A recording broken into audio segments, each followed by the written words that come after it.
A little advice. A little advice. Come on, come on, come on, yeah. Just a little advice. Just a little advice with Christine Little. Check it out.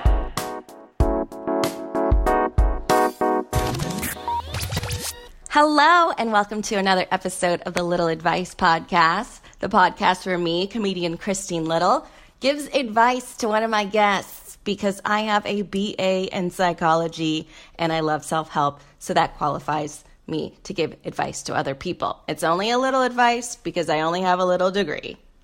Do you get how I'm using my last name for the title and stuff? Okay, I wasn't sure you were picking up on that. But I'm so glad you guys are here. This week's episode is really fun. We've got Kyle Clark, and if you've been listening, you know that Kyle usually records the sound.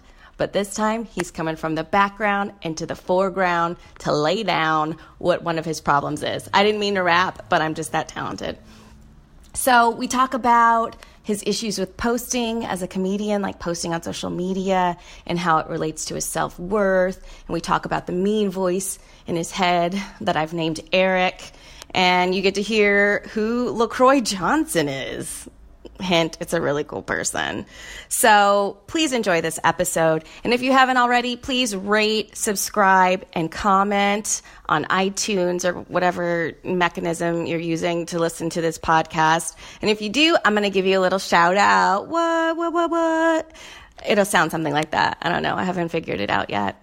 And also, please join our Little Advice podcast page or group in Facebook. I keep calling it a page, but I have a Facebook group, A Little Advice. Search it, join it. I'm going to post a link to the podcast page. I still haven't done that yet, but no one reminded me, so that's on you guys. So join. I want to talk to you. I want to hear about your problems, and I can give you a little advice from the podcast. What do you think about that? But you guys, thank you so much for listening, and please enjoy this episode of A Little Advice. Hi, yay! Guess who the guest is today? Well, if you heard the intro, you already know. It's Kyle Clark. Hey. It's so fun to have you from behind the scenes to in front of the scenes. And I am excited to talk to you about what your problem is. Yeah. But first, how are you? I'm all right. How are you doing? I'm fine. I woke up with some hives this morning, but just two. Oh, no. Yeah. Is that like a regular issue? No. I had that earlier this year where like my whole skin got like crazy itchy and insane. And it turns out I was just like using a super drying soap. But for a while I thought I was like losing my mind. Ooh, well, usually it's an allergy thing if it happens, but I have no idea what it was. I can't be a spider because I check my bed for spiders every night, so I'm not sure. I'm glad that's part of the process. I had an incident once. Did you? Yes, I had a big black spider in my bed. Ew. And it was in the sheets with me. I happened to turn around on my way to the bathroom, and it crawled from under my sheets. Slept on the couch for days.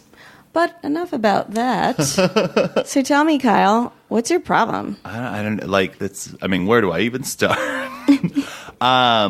I was trying to figure that out because I feel like it's been interesting kind of listening to everybody on your show talk about things. And I think mine is kind of not unlike a few that you've covered with like self-worth stuff and how like I'm really bad at A, like putting myself out there for stuff, and then B, like believing other people's hype about their stuff instead of thinking everybody else also deals with these like insecurities.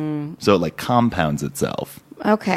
First of all, I want to say I like how you broke that down into A and B categories that made it easier to digest. And you know what? Hannah Hogan, whose episode is already going to be out when this comes out, but she had a similar issue with selling her merchandise. I think it goes back to the same thing. Yeah, 100%. Which is just fear. Yeah. It's just fear. Fear is pretty brutal. It really is. So do you ever promote I see that you promote your podcast. I do my podcast, but beyond that, I don't love being on social media. If I didn't have my podcast, there are a lot of A's and B's this episode, and B, that is how you kind of book stuff is through social, whether right. it's Facebook or Twitter or Instagram, whatever, that's, I feel how people hit you up for stuff. Yes. If I didn't have any of that, I'd just be off all of it because I kind of hate it all. What do you hate about it?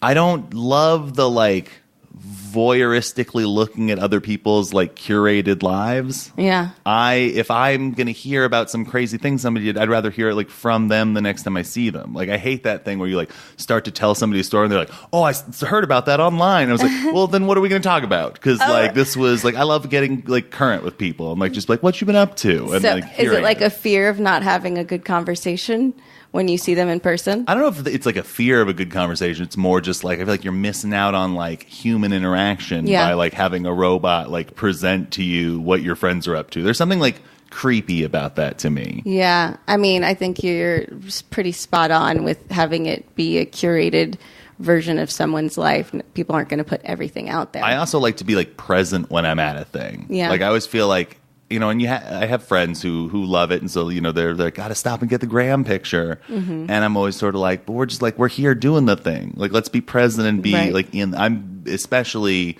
in the last few years really started trying to like get present instead of like it actually came from being on stage because for the longest time I had a really bad problem about like I'd hype myself up all day to like go run this set or do this thing. And then like while I'm on stage, I'm like not present. And then I've like gotten off stage and I did not enjoy or like live in that moment I've been thinking about all day that I've been making myself crazy for. Where were you on stage if you weren't present? I mean, you're just like, oh, have I hit the time? Have I gotten this line right? Have I done this thing? Instead of just going like, we're having fun. Look, the audience is being silly. Or I said a fun thing there.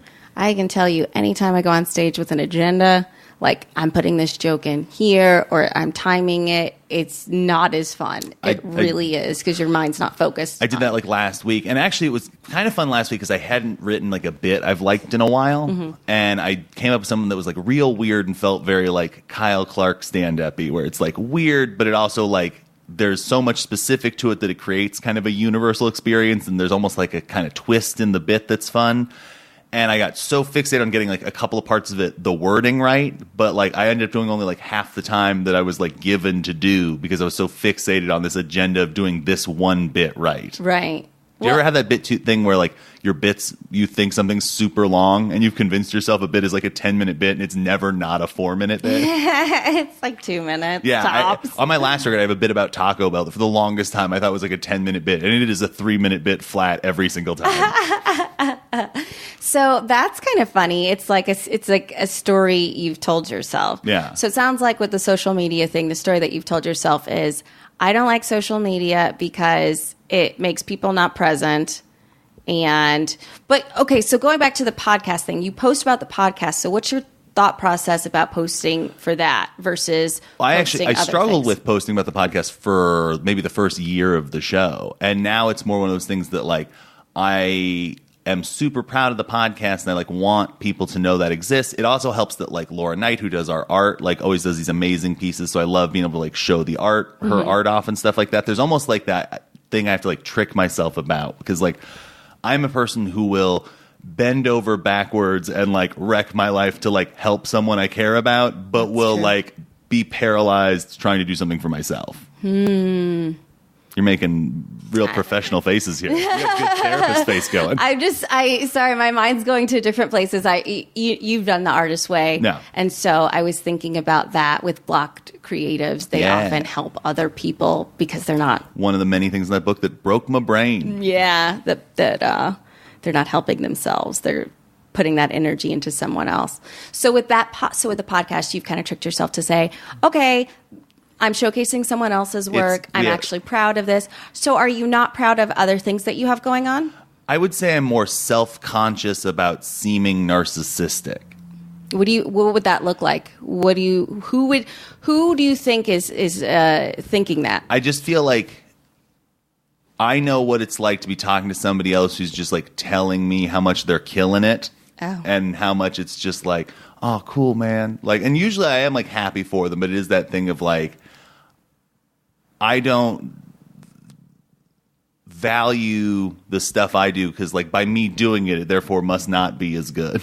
Oh, yeah. It's like when you date someone and you don't have self-worth and you're like, if you want to date me, there's something wrong with you and you don't like him anymore. Yep. Mm-hmm. Okay. So part of posting on social media, and this business is our marketing. Mm-hmm. This is what we do to market ourselves. So if you think about it like McDonald's, and they're like, we've got over 1 billion hamburgers sold. Do you think like, oh my God, you guys are such narcissists? I mean, a little. A little.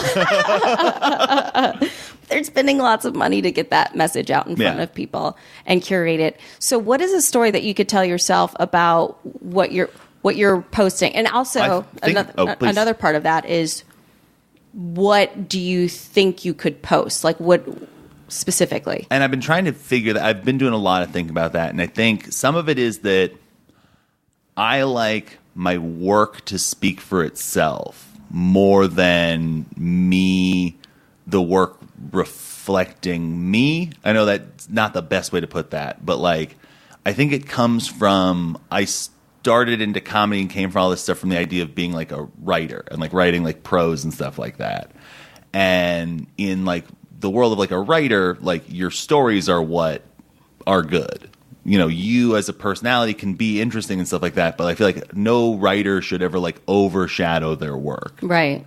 And I think that even like when there are writers that I like who almost overshadow their work, like a Hunter Thompson or something like that, it's almost kind of a bummer because like you're taking somebody who is a very talented person and building this cult of personality instead of focusing on like what made them worth focusing on in the first place. So their personality overshadows the work. Yeah. But with stand-up, it's... So for me, across everything, whether it's like writing or my podcast or my stand-up or like my filmmaking or any of the stuff I do, because like I am obsessed with like working and making stuff. And I do love people seeing the stuff I make. But I'm always like, the reason I make anything is because I'm trying to like connect with people. Because I'm like, I don't know, like awkward or uncomfortable and stuff like that in most situations, but like by whether it's like writing a story or doing a bit, like everything I do is filtered through the idea of like I am trying to like connect with another person to like be like, hey, like I feel this way, like maybe you feel this way, and now we like connect and neither of us like feel alone. Well, that's interesting, because how do you expect to connect with people if they can't find you? Therein lies the conundrum. Well, in your ideal world, how would your work speak for itself? How would people find you and connect with you? I mean, I guess through like, I mean, that's tough. I mean,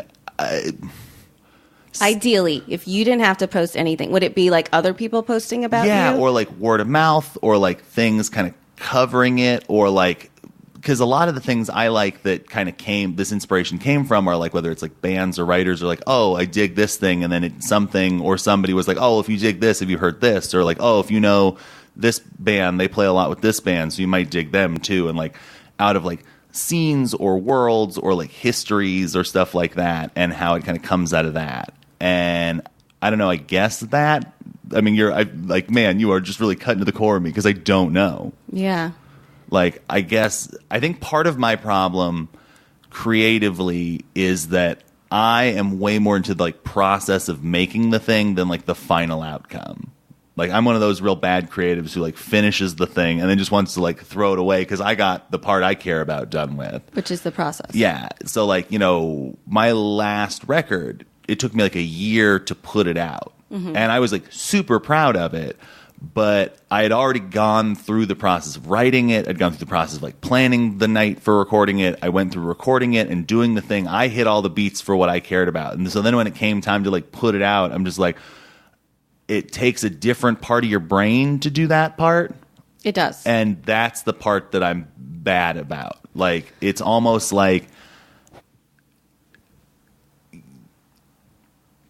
I'm trying to figure out like how to best like articulate it. Man, this is getting some deep cut. It seems like it's a bit. This happens for a lot of artists, where they like the creative part, but the business part, they just totally kind of like drop the ball and freak out about it. My dream would be like to figure out how to get successful enough that I can like have a team that just like I hand the thing to, and then they just go put it out, and I can just be like a weird recluse who just like, but it's weird because like with comedy, I love performing for audiences. Yeah, like I love connecting with like a room full of people, or like I love like that's the one thing I do like about Twitter is like people who listen to the podcast can like message and like they're like, oh, I listened to this thing, I like this part. Like I've made friends or made people who come out to see me like for stuff, and that's really exciting. So you are connecting with people through your podcast and through Twitter. Most definitely. And it's the only reason I have Twitter this one, because my style of humor doesn't lend itself to Twitter super well, because I'm definitely kind of a long form guy. Like, I don't love a one-liner. Like, I love like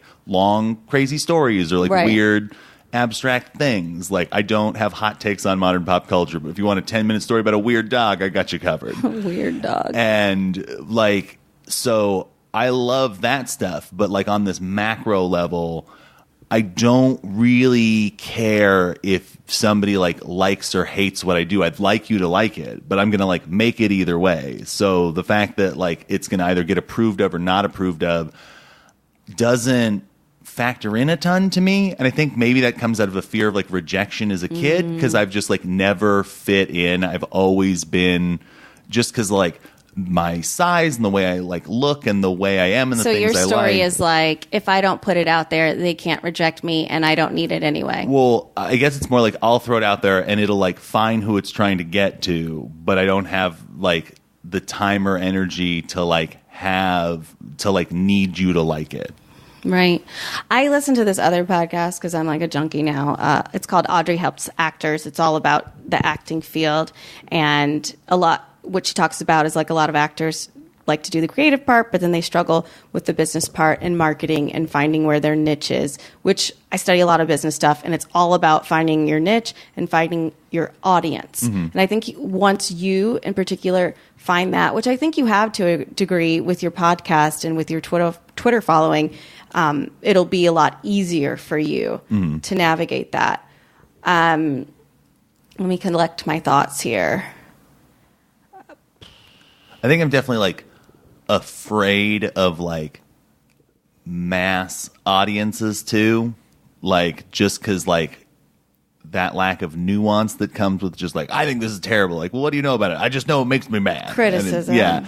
But like, if it's somebody who's like, hey, I listened to your thing and it's just like, I don't dig it, or like this part I didn't enjoy. I'm like, that's somebody who I'm like, oh, you put the time in, you checked out the thing, and we don't see eye to eye. Like, I respect you, because there's plenty of things that like exist in the world that aren't for me, that I don't like want to not exist. So you're saying a couple of things. So one thing is that you don't have the energy to care to put in to care about what people say when you put it out, which is like a self-defense thing. And then the other thing is, I don't want the mass people, some idiot who hasn't really looked at it and just says, I don't like it, to comment on it. And it becomes that fear of both like being hated by the masses or being loved by the masses. Because my general consensus is the masses are bad. Yeah, I think collectively as a human race, we're not crushing it. We're not great. But like individually and in small groups, there's some top-notch humans out there. Totally. But absolutely. like collectively, we don't have a fantastic track record. Okay. So putting yourself out there in terms of your creative work, you don't want to just do it if it's not like, so when you do, I'm going back to the podcast again, because when you do it for that, you have a story, you have a specific story for it. It's, I'm helping this other person with the graphic stuff, and I'm connecting to these people, and we're interacting. So where do you feel like you're failing as a comedian in terms of posting? I feel like I don't know where to send or put my energy into to find the audience I'm looking for. Okay. So it doesn't sound so much like a lot of fear. It's a lot of not knowing the next baby step. Yeah. And that's man, this is super helpful. That's a lot of it, is like, I am not gunning for, like, I this many years into comedy and this many years in entertainment, I am not gunning for that mass appeal dollar. It's not that I'm against it.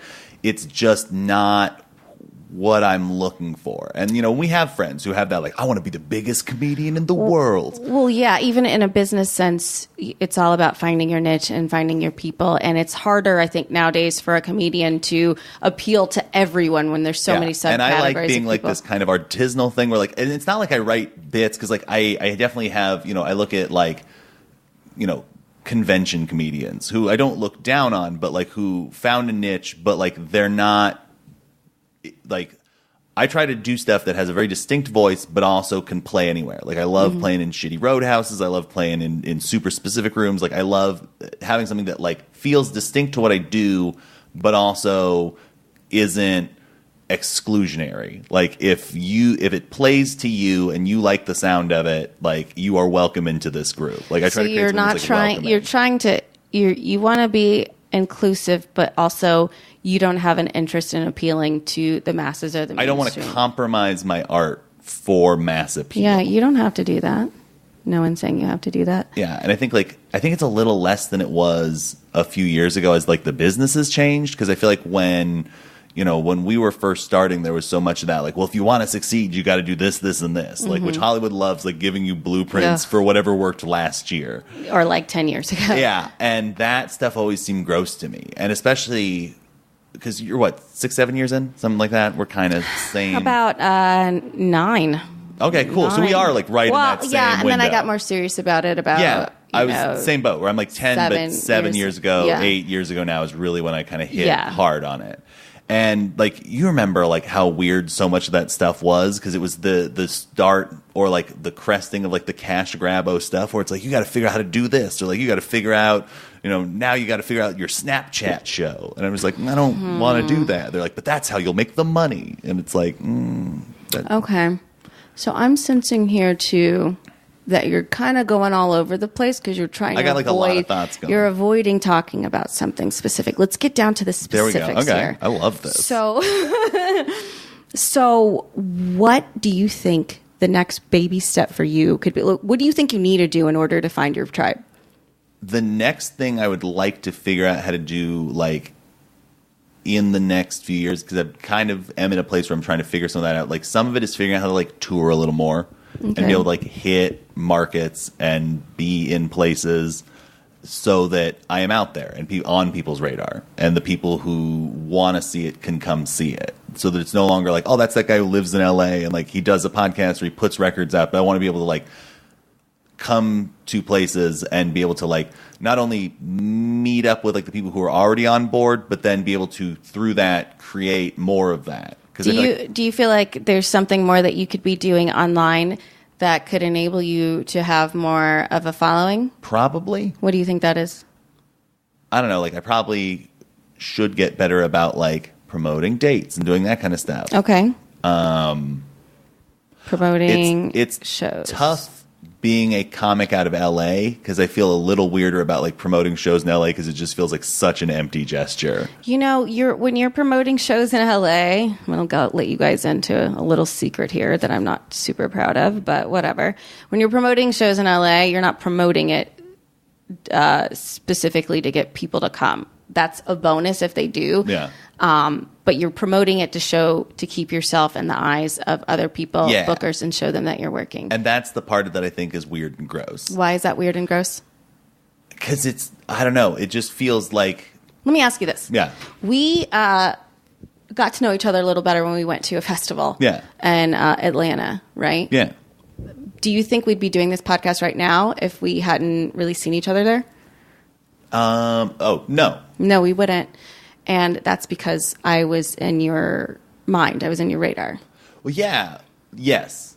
And to me, that's like a different thing, I guess. Why is that? Like, seeing somebody at a thing or, like, interacting with them, because we had, like, known each other off and on just at mics and shows and shit like that. But, like, that, you have, like, this opportunity to, like, interact with somebody. Right. And, like, I always think it's funny, like, especially with, like, L.A., how many comics who are also from LA at festivals you meet halfway across the goddamn country, and like, oh, we're friends now coming back in. Like, that trip, like, you and Sam Hale were both, and I think I love her, and Valerie Tossi, all three like comics. I'm like, you got literally all three of you are from LA. You're all hilarious. How have I not met? Like, I had known you, the other two I'd never met before, and I was like, how have I? Festival came about because you submitted to it, and because you saw postings online about it. Yeah. So there's almost like this thing where you're saying, like, I want to be seen and noticed, but I don't want to put myself out there to do it. Yeah, that's the one. And then if someone does it, then it's gross. So of course you're not going to do it. I don't like the ones where it's like, hey, like, everybody on Facebook, look at these 10 shows I'm at across this thing. Like, just feels...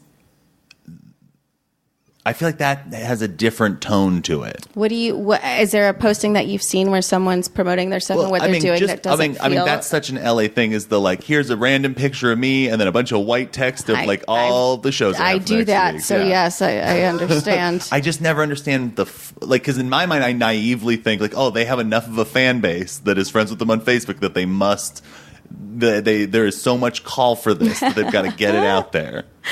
Okay. So, but why?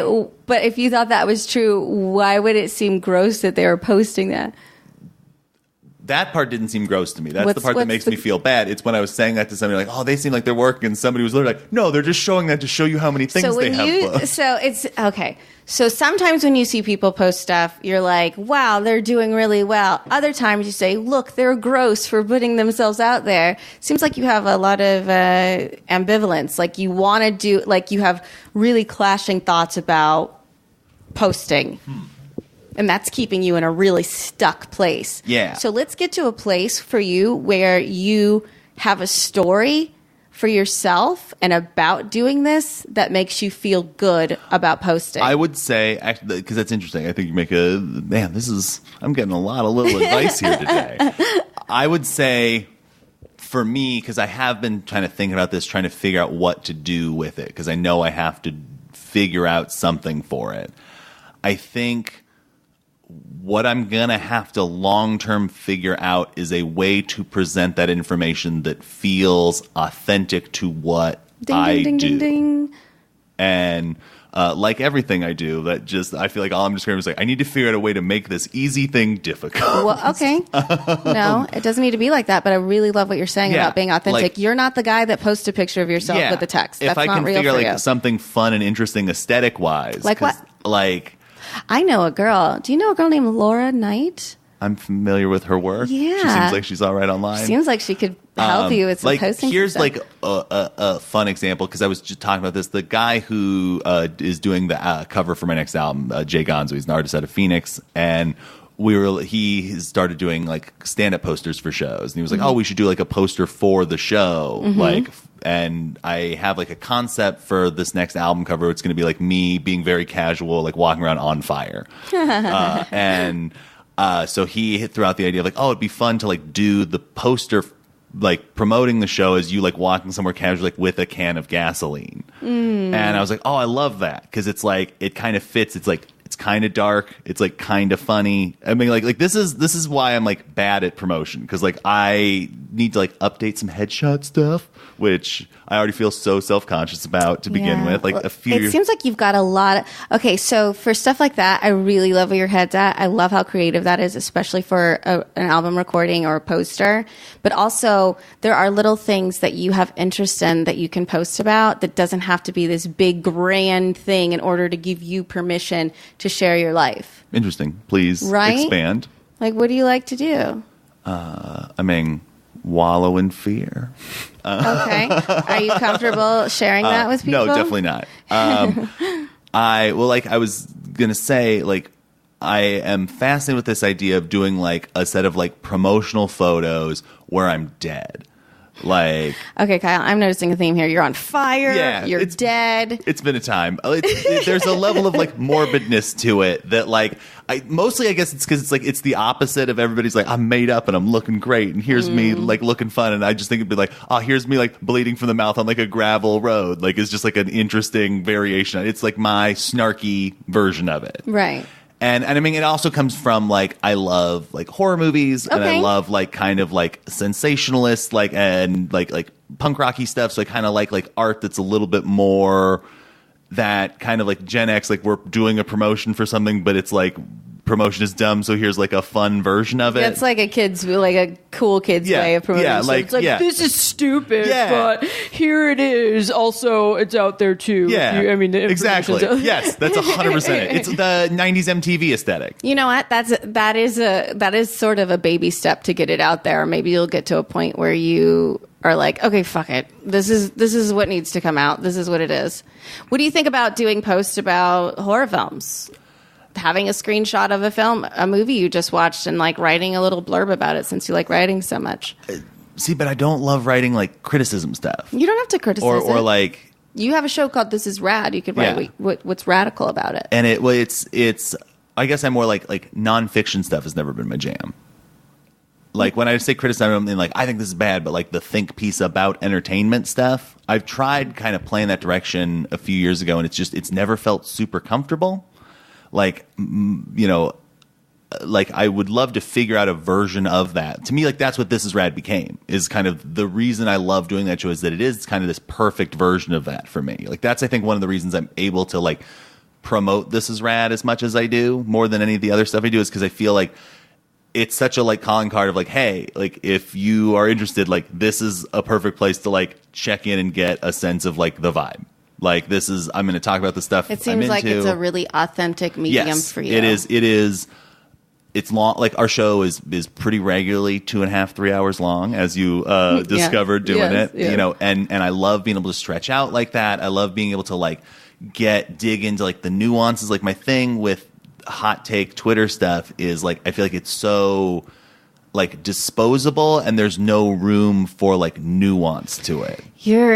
The closest I've come, I feel like here's a baby step. I've been talking with a handful of like listeners on our show, and like I've been trying to, you know, see if more people jump on and off it. But you know, the people who bite, you know, man, at Kyle Clark is rad. If you feel like chatting, I will talk back. It's the one thing I do on it. But like, I have a couple listeners, and we're all watching Castle Rock. That show on Hulu that's like based on all the Stephen King stuff. Oh, okay. And it is awful. And it's been interesting to like, I thought I was crazy because I'm just like, I'm a huge Stephen King fan. It's like J. Abrams' team. I loved Lost. Everything about this going in, I should love. And I think it's one of the worst TV shows I've ever seen. Everything about it fundamentally fails. And I've been talking back and forth with other people who are big Stephen King fans who like listen to our show and like, you know, have heard me kind of talk about it. And we're just kind of been going back and forth. And like, I don't love that it's me like, because I'm not trying to be like snarky about it. I'm like, no, they did this part wrong. Because I always feel like that reeks of. It kind of comes. It seems like you're coming from a place of curiosity about it. It's like all these elements were in line, but it's not working. I am fundamentally trying to understand like why I not only don't like it, but like don't like it to the level I don't like it. And kind of going back and forth, like, because I had somebody who was like, oh, my folks are watching it. I'm a big fan of Stephen King, so I was like, I don't want to be like snarky or watching it or too much. So I'm like hearing them talk about it, and like we're going back and like, they're like, oh, I think I'm going to dive in now. And I was like, cool, like let me know what you think about like X, Y, and Z, because like these things bugged me. If you're like a fan like this, like let me know if there are things that trigger you. And it's not even like, it's more just like, is this what it is that's bugged me about it? It's like there's almost like a science to it. Right. And you know what? Even if it were the other way, I think that would be okay too. Yeah. I mean, you're not a or bad even if they dig it, person. I genuinely want to know, like, why do you like what is hitting it for you that I'm missing? Like, because I love having those kind of conversations with people. Okay, so it sounds like you do have a medium to where you can promote and connect with people in a way that feels comfortable to you. Is there any other element to posting or social media that you feel like you want to take advantage of more? Because it sounds like you're like, okay, I'm happy in this lane. If you don't want to expand, if you don't want to do that and you found your tribe, I don't think you have to do that. There is, and it's a thing I've been kind of like working on getting figured out, because I've been doing a lot of just like circling the wagons and figuring out like the next push forward. Like with I just bought the plane tickets for Atlanta because I'm doing my next record in December. Oh, cool. Where are you recording? At the Star Bar. Ah. It's like one of the first places I ever like proper headlined. Is that the 1 a.m. show place? No. Star Bar's the one where they smoke cigarettes in there. That's the one. It's a rough, crazy room. It's fun room. One of my favorite spots. Great room. And I'm super excited to record there and stuff like that. But I'm definitely like nervous because it's just like, you know, you have none of the like goodwill charm of like album number 1, like here we go. And I really finagled like 2 albums worth of that, because like my first like 30-minute cassette tape had a little bit of that, but it was not. I'm super proud of it, but I was such a different person then, and it was mostly me like learning how to make a long set, because when you're like an LA comic, you can't go out on the road, and I wanted to learn how to make a long form thing. So with this, this is album number 2 or 3, depending on how you want to figure out a way to like promote it and stuff like that, but it doesn't have that like it's my first record. Now I'm just like a guy who makes records. You know, it's that sophomore Kyle, thing. I'm going to give you an overall generalization about things that I've noticed.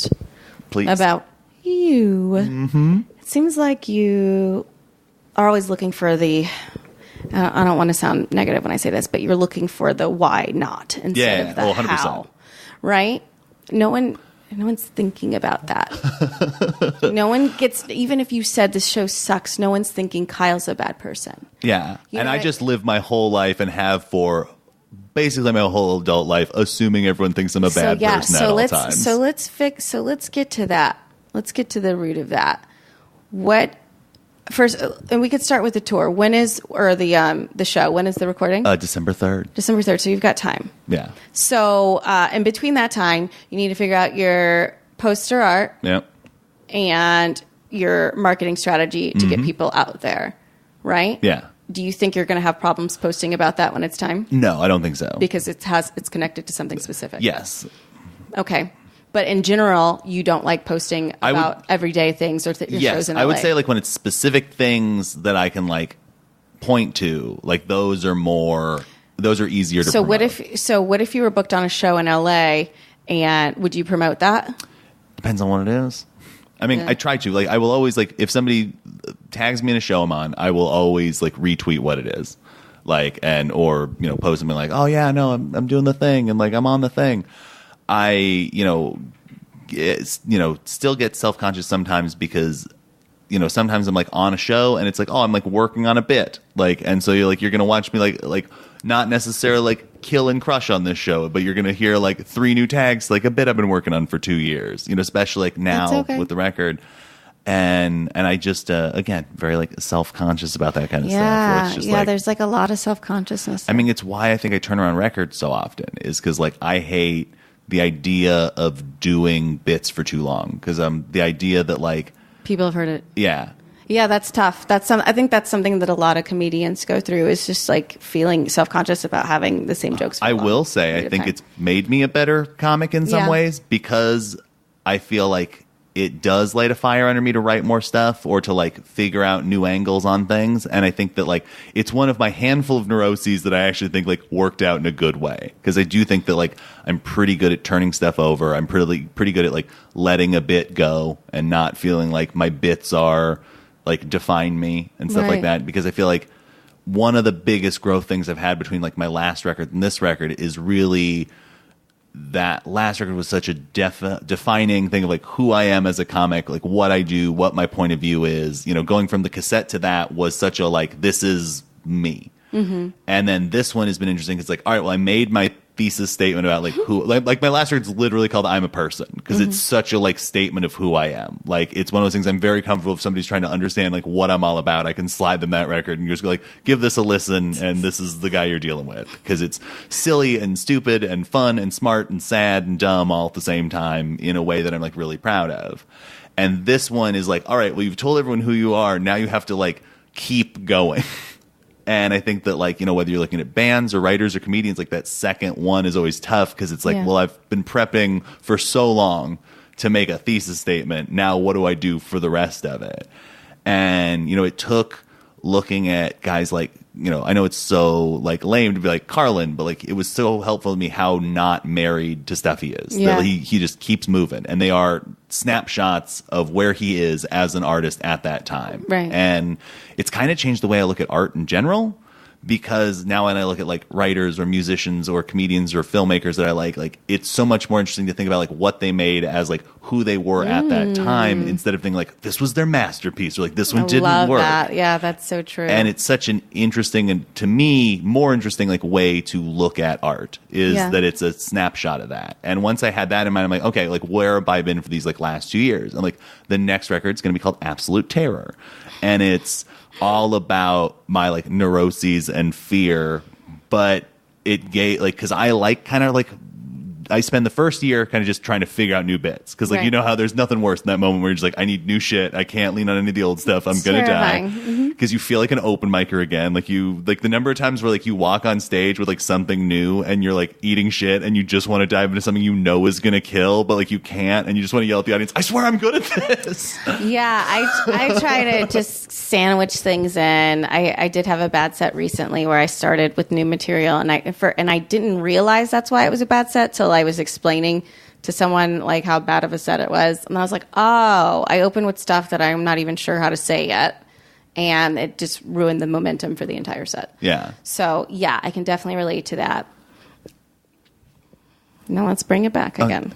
Yes. So, I have a baby step homework for you. Okay, I love this. So what I'm noticing is there's a lot of why this is like, it's almost like you're having an argument with someone. Mm-hmm. And I know this because I can relate to it. It's like, oh, I want to do a second record and then, or another record, and someone's coming in your head and is like, you can't do that. It doesn't have the appeal of the first record. And Can I they're make like, a confession? Yeah. I've given that voice a name. What's his name? Eric? Man, this is going to be a long-winded explanation, but I'll keep it short. I call that guy George Stark. There's a Stephen King book where there's about a writer who had a pen name, and then the pen name comes to life and starts killing people. It's called The Dark Half. It's a lot of fun. The movie's pretty good. And in that, like, George Stark is the pen name that's like ruining his life that he created. And so whether it's my like issues with addiction or my like, issues with self-worth, like I call all that stuff George Stark. It's all the voice stuff in my brain. I don't think I've said that on a podcast, so Ooh, I feel so honored. I guess I just heard this guy so loudly arguing with you. He's out there. He is, and I think that movie about that guy coming to life and killing everything in that guy's life is very telling, because when you have that voice in your life, he's like killing things before you even start it. Yeah. And sometimes he's preventing you from even doing anything because he's so loud. So your homework is, it's a baby step. It's not to post anything or anything like that, because I think you're already doing this stuff. It just seems like you've got a lot on your plate and a lot going on in there, and let's make it a little bit happier. Okay. So let's have a new voice. Maybe his name is Eric. I don't know why. You got an Eric on the brain. You heard me say that the first time? You only said it out loud into a microphone. I didn't think you heard me. Sometimes I think I'm invisible. Oh, I'm always listening. Just because I talk too much doesn't mean I also don't listen too much. Eric, or whoever's a nice person. LaCroix Johnson. LaCroix Johnson is his name. And LaCroix hypes you up. And LaCroix, so for every mean thing that George Stark. His name is Eric. Yeah. Everything. Do you have an evil Eric in your life? See, evil Eric. I don't know. Do I know any Erics? If I know you and your name is Eric, you get out of my life. No. So for everything that evil George says to you, you need to have LaCroix Johnson say 3 things against that one thing. Yeah.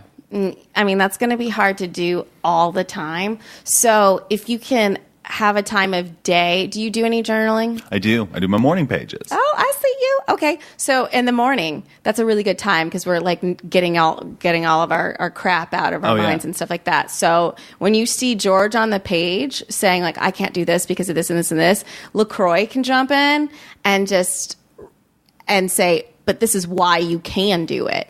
And this is the reason. This is how. Can I give you an inflated sense of like legitimacy towards your own therapy things sure. here? I'm reaching into my bag. Ooh, is it a gun? Notebook. Oh man, what a crazy ending to this show would be. What a twist. This is my cognitive behavioral therapy worksheet from therapy that literally does exactly what you're talking about. You know what's so funny about this is that I referenced this in Hannah's podcast. Oh, really? It's from a book. God, Sophia had it when I talked about it on the podcast. I can't remember it, but I'm going to put it in my Amazon affiliate site. Oh, yeah, those CBT books are pretty good. Cognitive behavioral therapy. So this is a little different than having an actual person, but the way this works is you have a situation. I assure you my therapist knows all about George. He or she does? Yeah. She does. Yeah. So situation, the cognitive behavioral therapy works with you have a situation, say, I'm fat, no one likes me. Emotions, I feel sad, I feel rejected, I feel lonely. And then we have these things called ants, or automatic thoughts, automatic negative thoughts. And then those spiral into lots of other things, like no one will like me, I'll be alone forever, I'm going to die. And then what is a rational response to those automatic thoughts? So a more balanced view would be, I have gained a couple pounds, but I also eat healthy and I do have a boyfriend or whatever it is. Yeah. I'm explaining this to people who aren't familiar with the That's good. You gotta CBT explain it, or whatever. So, so another next step to you could be to have another person, since you have another person so clear in your mind, George, to have someone who can combat every one negative thing that George says with 3 other positive things. I can work on that. And what we do is we look for evidence of our reality. Yeah. So if your reality is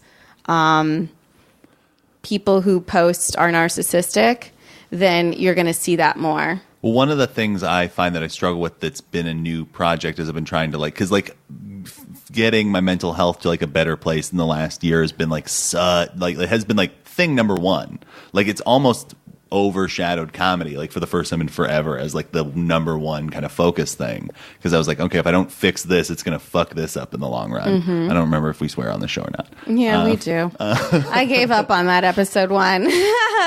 But I have been working on one of the things I found that will send George really full on rolling is I tend to isolate when I get depressed and pull away from people and pull away from stuff. And I am definitely an extrovert at heart, because I definitely get energy out of spending time with people. Yes.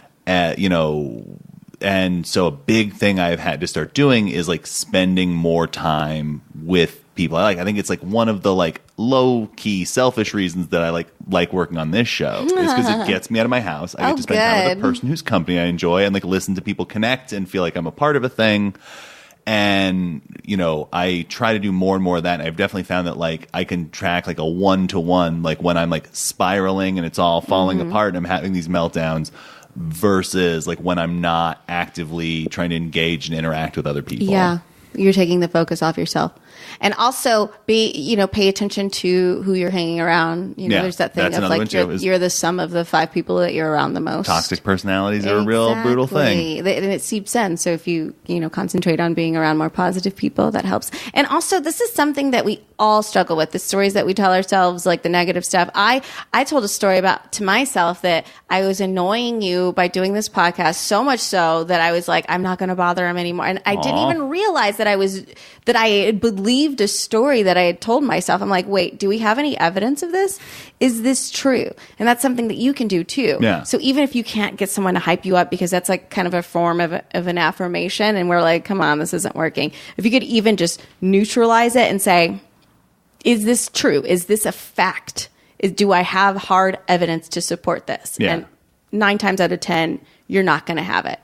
You're mind reading a lot, which is another one of those automatic negative thoughts or cognitive distortions, rather. So just even being able to catch that is another good baby step. It's just seeing when that pops up. Now we're about at 45 minutes. 45 minutes. Oh, okay, good. So, what did you take away from this? I feel we got a lot of good work done here today. Well, what specifically I think it's helped? kind of reinforcing me having to really monitor cognitive distortion stuff, and that sense of just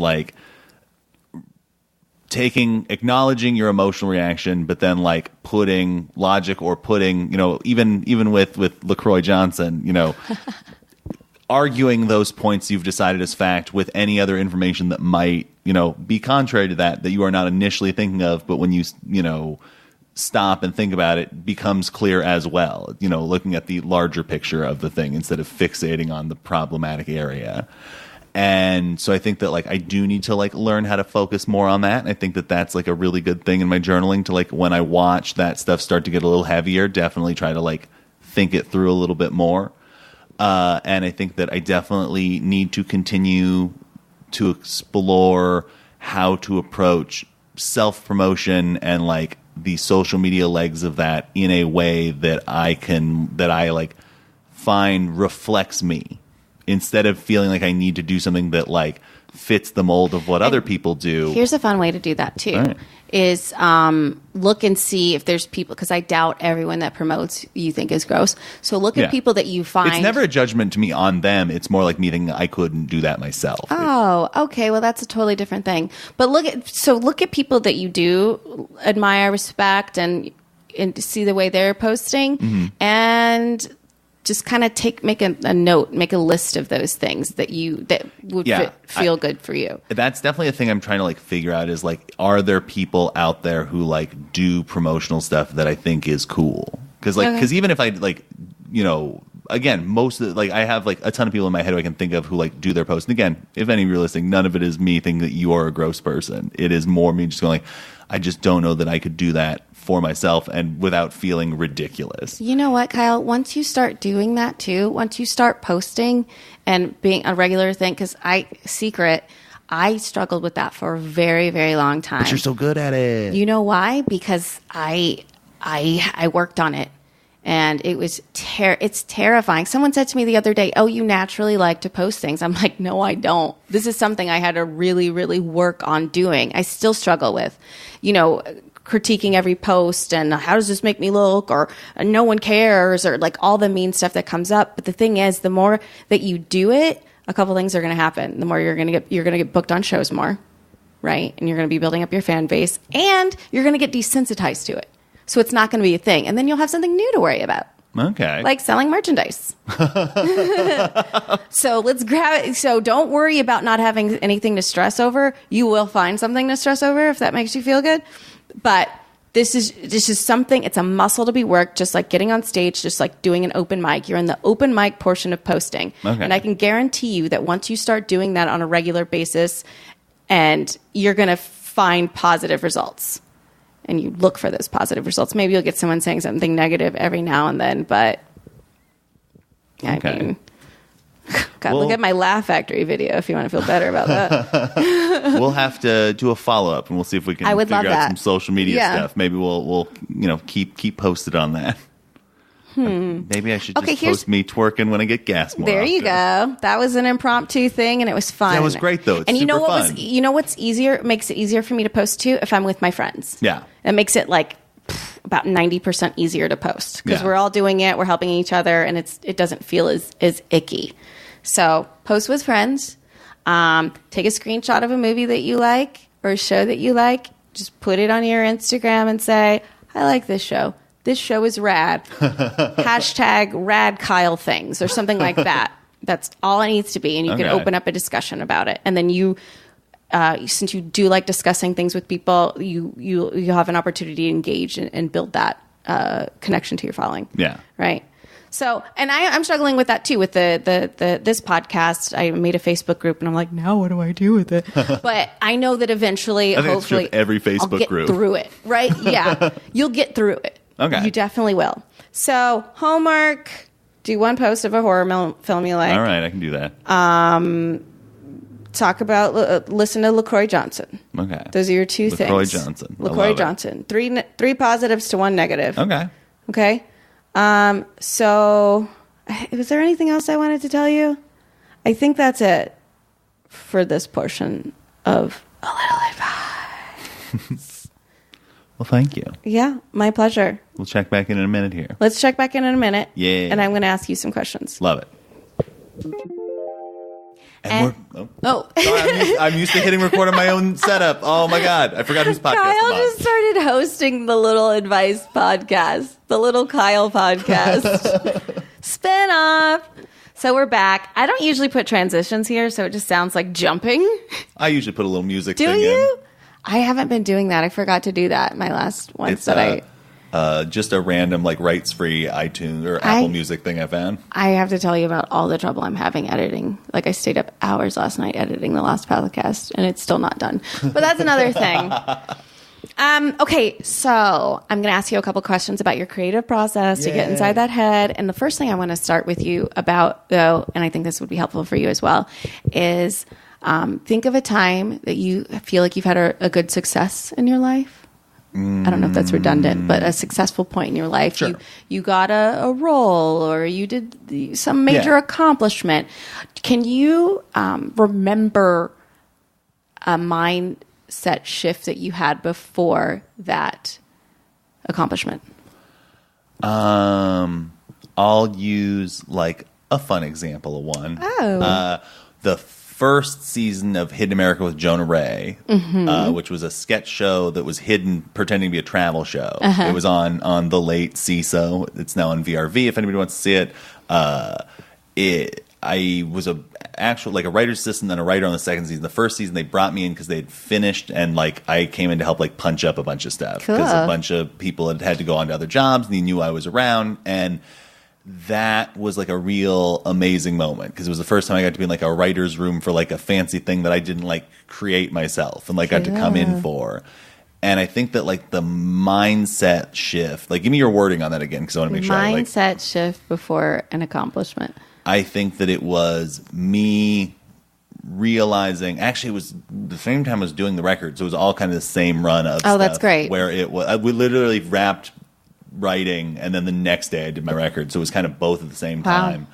It was having, I used to be such a complainer about like, oh, why can't I get this, or I wish I'd do that, the same way actors are with roles or comedians are with shows. Like it was that thing of like, I just wish I could have, and like all of a sudden you're like given the opportunity, and instead of it going into like, now I've like got it, like my mindset became, all right, this is the thing I've wanted all this time.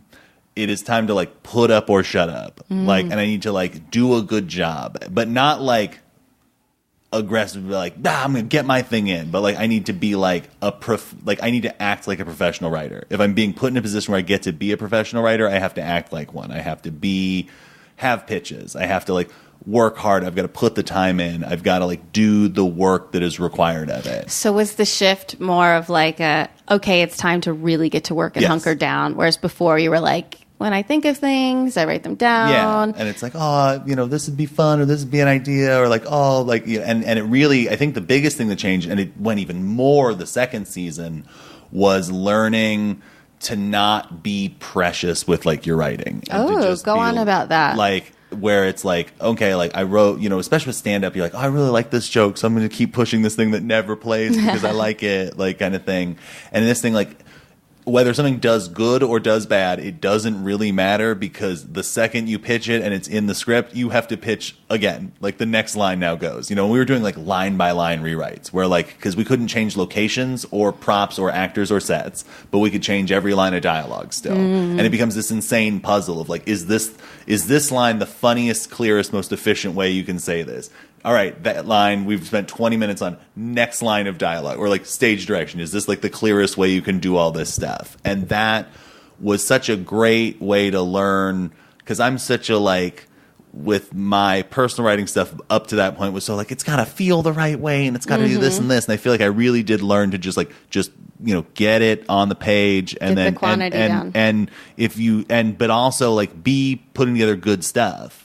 So, and really, it taught me how to be like collaborative in a lot of ways, where it's like if somebody else has got the better line, you can't be like the competitive person who's like, well, actually, I think it should be this. Like if somebody has the great line, it's like, cool, we can move to the next line. You work for the greater good. Yeah, and that's a huge thing. It also sounds like, too, you're coming from more of an abundance mentality versus a scarcity mentality. Yeah. Because I think sometimes when we're so precious about our words, our jokes, our projects, it's because we think or relationships, we're like, well, I don't know if I'll get another one. The best jokes, tags, and stories I've ever had in anything I've ever worked on were like done out of desperation. That's like hilarious. We're like, we don't have time. This is a thing that has to happen. Like in the moment, your brain blurts something out, and it's like, and the number of things I have that are like some of the best things I've ever like written or best jokes I've ever had just flew out that way. Well, let's talk about your creative process now. This is a natural segue. What do you do for your writing process? Do you sit down and write at a computer? Do you write on stage? Like, say I'm like, Kyle, I need you to write 5 minutes right now. Like, what would your process be for that? I think I'll go specifically stand-up. Yes, go stand-up. There's little variations for like writing or any other things. For stand-up, a lot of it is me. It starts with me kind of free writing about, or actually even before that, Sorry. I'm glad we got that out. I felt that I'm like, she wants to do it. We got to do I this. had to do. I'm sorry. It's all good. It was worth it. It was for me. I run around with a notebook, or I have my phone. Normally, I like the notebook because I have a little bit more of an analog brain. I think a little bit like just writing shit down stays in my head a little better. like if I'm at something and something funny happens or something weird pops in my head, or like the worst is like when I'm like out at dinner with someone and I say something funny in our conversation, and it's usually not like a funny line, it's like a dumb idea, and I'm just like, that's dumb, I'm sorry, I have to write this down. Excuse me, you know, please. the number of times like we're at a family dinner and like I've said something preposterous or something silly has happened, I'm like, all right, I gotta pull, you gotta not be present, which also kind of leads back to the social media thing. The people that are gramming their food, maybe they're like, I'm sorry, this is just so beautiful, I have to take the time to put this in. Humanize them, why don't you? But if I said, hey, Kyle, I need you to write 5 minutes on clowns, you would sit down and you would free write for 5 minutes on clowns. What is weird about clowns? Back to that, like, did you read the Comedy Bible, the Judy Carter book? Yeah, a long time ago. Yeah, like she had that thing about like the what's weird, what's good, what's bad about a thing. Like, that's cool. For me, it's ideally my favorite version, and if I could ever just like be a person who pays a person to just walk around and have loose conversations with me all day, I feel like that's the best way I find angles on stuff. Oh, you mean like a friend? Yeah, that's the one. The problem is when you have a bunch of friends who are comedians, I feel like it's a little harder to do that because like it feels like it's like we need to keep this a DMZ. Like this has got to stay neutral here. But like I have a handful of friends who like I'll be sitting with, and like if it's clowns, like, you know, the weird thing about clowns is that like, you know, you don't know who's like married to a clown. Like there's clown wives out there. I knew a kid in junior high whose parents were missionary clowns. That's awesome. Yeah, they only had sex missionary style. I'm just kidding. They were legit missionaries. I had a friend, and he and I realized that at one point we were both in love with girls who were clowns professionally, and that was like a weird thing at like 3 a.m. in Las Vegas to realize we both loved clowns. That'd be. I have so many questions. Right? Like, how did that come up? That's a good question. I don't remember. Like, I feel like you guys were at Circus, and one of you was like, "Hey, you know, you want to check out Circus?" I want to say one of us was talking about, like, it was like, man, like I got to tell you, like the funniest thing about like this girl I dig, like, is her job. She's a clown, and the other person was just like, what? That's crazy. Like, That's then you have to stop and do the thing of like, are we in love with the same clown? And then when there's two clowns, it's somehow weirder. You guys should have went on 2 clown and double dates. It was a fascinating thing. So I mean, like, exploring that right there, like to me, that's like the grounds. You went from clowns to like it's kind of the shitty improv mindset of just like what's the first thing your mind goes to, and then just expand on that with more. Do you think it's details. Easier to do it talking versus writing? Sometimes for me, yes and no. I think both are super useful. I love to get the bones written down, you know, like a couple of 2 or 3 lines, you know, like clown wives, significant others, like dating a clown. Clown wives. That sounds like a reality show. Because I also love, like, for me, one of the big things with stand-up is like titling the bit. Because like once I have like a 1 or a 2 word title for whatever the bit is in my head, because like I write my set list on my hands because I have a terrible memory and I will like blank out. And my favorite is like when I know that the set is like really tight is when it is 5 psychotic words written on my hand. Like what? Like right now, what Absolute Terror is going to be, the code words are dog tumors, puppet museum. What are the other ones I have? Right? Like true crime. Like, what are some of the other ones going right now? Oh, I have one that's just called Cartoon Octopus. Like they're just like, and I know what that means. The best was my last album has my favorite one of all time. The opening to the record is this whole bit about me trying to get the audience to just bail on the show with me. And I used to open shows with that. Like my sets would always be like, we can do the jokes, and they're great. Do people ever leave? People have definitely like gotten real stoked on it. I don't mean like I have them leave up. Like it's a trick because I'm basically sucking them in and going like, hey, I mean, this is all good, but like we're friends. So let's just go do this other thing instead. Because everyone always wants that. I feel like everyone wants a cool other person to like take them to a different location to hang out for the real exclusive party. The first version of that bit I had a whole bit about how we go back to my house because it's all about how I bought like a really nice NASA foam mattress and we should all just snuggle on my mattress. There's only like 30, 40 of us because it's a show in LA, so there's not a lot of people there. And I used to tag it with like, and I'll just hand out boxes of Triscuits. And that bit never played. But in my head, that bit has been called Triscuits. So a month into doing that bit, cut that line because it wasn't very funny. but it's what in my mind it was anchored to. So I would literally in my head just write Triscuits on my hand. And then at some point, maybe a year in, I realized, like, I haven't done that tag since the first month of this bit. And it is firmly just for no reason called Triscuits in my head. I do that for years sometimes. I'll be like, why am I still saying this tag? And then I realize, because you don't remember what you're going to say next. Mm-hmm. And you're just in the rhythm of saying Nothing better than rhythm segues. Oh, yeah. I don't know. I don't always like to write just the words because I'm like, I don't want to miss a tag. Oh, yeah. I'm afraid of missing tags. That's why I freak out sometimes where, like, if I don't, super specific wording on a bit is terrifying to me sometimes because, like, you've got to get it to float right. Like, I have a thing I'm playing with right now where, like, hold on. I think my next guest here is they're FaceTiming me. Hold on, let me open FaceTiming. They're FaceTiming me. You guys are so invasive. Are you here? Yeah. I'm so excited. All right, I'm good. Oh, it doesn't work. Oh, okay. Well, I'm going to keep this on the podcast. Okay, I'm going to wrap this up and I'll be right out. I love you guys. Goodbye. So the next podcast guests are here. They sure are. Oh, wow. Okay, so we'll wrap this up so I can let them in. Indeed. It's this is good. We'll stop it here. I feel like this will not be the last time a guest will cancel, so anytime you need an emergency guest, we'll just I absolutely will. You're going to be my main project. Thank you guys so much for listening. Please rate, subscribe. Kyle, tell them where they can find you on social media that you won't post on. At Kyle Clark is Rad on Twitter and Instagram, and then my podcast is This Is Rad Podcast, and my album is called I'm a Person. It's on all the places you can get digital music. And I've been on that podcast, so listen to my episode go listen to that too. one. Thank you guys so much for tuning in. I love you. Share. Bye.